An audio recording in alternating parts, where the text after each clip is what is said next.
మర్రి golden diamonds ప్రారంభోత్సవ మరియు అక్షయ తృతీయ ప్రత్యేక ఆఫర్ గా VA పై ఫ్లాట్ 25% తగ్గింపు. Marri golden diamonds, Kukatpally, Hyderabad. America Iran మధ్య ఉద్రిక్తతలు మరో మలుపు తిరిగాయి. హార్మోజ్ జలసంధిని తెరిచేందుకు ఇరాన్ ససిమీరా అంటుండగా ఆ దేశ ఓడరేవులను అమెరికా దిగ్బంధించడం ప్రారంభించింది. ఇరాన్ ఓడరేవుల్లోకి ప్రవేశించే అక్కడి నుంచి బయటకు వెళ్లే అన్ని నౌకలను అడ్డుకుంటోంది. తమ ఓడరేవులను దిగ్బంధిస్తే తీవ్ర పరిణామాలు ఉంటాయని హెచ్చరించిన ఇరాన్ తమ ఓడరేవుల భద్రతకు ముప్పు వాటిల్లితే పర్షియన్ గల్ఫ్, ఒమన్ సముద్రంలోని ఏ దేశపు ఓడరేవు సురక్షితంగా ఉండదని ఇప్పటికే తేల్చి చెప్పింది. అమెరికా చర్యలతో ఇరాన్ ప్రతిచర్యలు ఎలా ఉంటుందనేది ఉత్కంఠగా మారింది.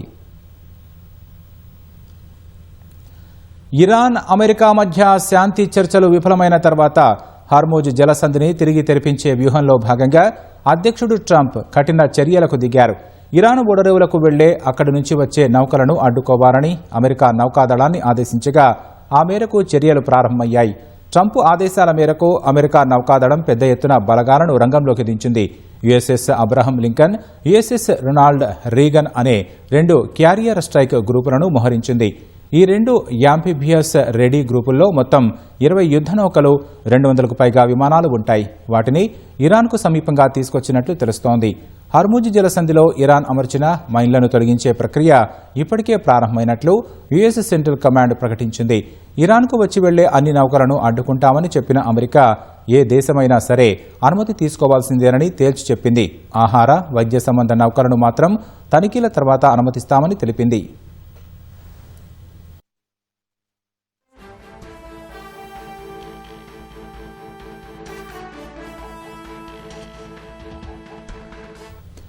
వాస్తవానికి కాల్పుల విరమణ ఒప్పందం మేరకు హార్మోజ్ జలసంధిని ఇరాన్ తెరిచింది. కానీ అందులో ఒక మెలిక పెట్టింది. అంతర్జాతీయ నౌకాయాన మార్గాల్లో పేలుడు పదార్థాలు ఉన్నాయని సాకు చూపుతో నౌకలను తన ప్రాదేశిక జలాలైన ఖేష్మ్, లారక్ ద్వీపాల మీదుగా వెళ్లాలని సూచించింది. దీనిని షిప్పింగ్ నిపుణులు టెహ్రాన్ టోల్ బూత్ అని పిలుస్తున్నారు. ఈ కొత్త మార్గం ద్వారా వెళ్లే నౌకల నుంచి ఇరాన్ డబ్బు వసూలు చేస్తోందని అనుమానిస్తున్నారు. ప్రపంచంలోని 20% చమురు, గ్యాస్ హార్మూజ్ నుంచే సరఫరా అవుతోంది. ముఖ్యంగా భారత్, చైనా, జపాన్, దక్షిణ కొరియా సహా కొన్ని గల్ఫ్ దేశాలు దీనిపైనే ఆధారపడి ఉన్నాయి. ఈ జలమార్గంలో అమెరికా దిగ్బంధనం కారణంగా ఇరాన్ ల్యాండ్ లాక్డ్ దేశంగా మారిపోతుంది. దాని ఎగుమతులు, దిగుమతులు పూర్తిగా నిలిచిపోతాయి.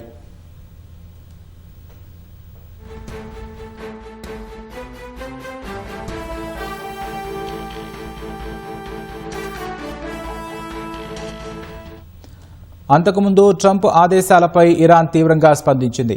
తమ ఓడరేవుల భద్రతకు ముప్పు వాటిల్లితే పర్షియన్ గల్ఫ్, ఒమన్ సముద్రంలోని ఏ దేశపు ఓడరేవు సురక్షితంగా ఉండదని హెచ్చరించింది. ఈ మేరకు ఇరాన్ సాయుధ దళాల ఉమ్మడి కమాండ్ స్పష్టం చేసినట్లు ఇరాన్ అధికారిక బ్రాడ్కాస్టర్ IRIB వెల్లడించింది. తమ దేశ చట్టబద్దమైన హక్కులను కాపాడుకోవడం సాయుధ దళాల సహజమైన చట్టపరమైన విధి అని పేర్కొంది. ఈ మేరకు తమ ప్రాదేశిక జలాల్లో ఇరాన్ సార్వభౌమాధికారాన్ని పెంపొందించుకోవడం దేశ ప్రజల సహజ హక్కు అని తేల్చి చెప్పింది. హార్మూజ్ జలసంధి భద్రతను ఇరాన్ పర్యవేక్షిస్తూనే ఉంటుందన్న సాయుధ దళాలు శత్రు నౌకలకు హార్మూజ్ జలసంధి గుండా ప్రయాణించే హక్కు లేదని తెలిపాయి. అయితే ఇరాన్ నిబంధనలకు లోబడి మాత్రమే ఇతర నౌకలను ఈ జలసంధి గుండా అనుమతిస్తామని పేర్కొన్నాయి. అంతర్జాతీయ జలాల్లో నౌకల రాకపోకలపై నేరపూరిత అమెరికా ఆంక్షలు విధించడం చట్టవిరుద్ధమైన చర్య అని తేల్చి చెప్పాయి. ఇది సముద్రపు దొంగల చర్యతో సమానమని ఇరాన్ తీవ్రస్థాయిలో మండిపడింది. అయితే అమెరికా దిగ్బంధనం ప్రారంభం కాగా ఇరాన్ తదుపరి చర్యలపై ఉత్కంఠ నెలకొంది.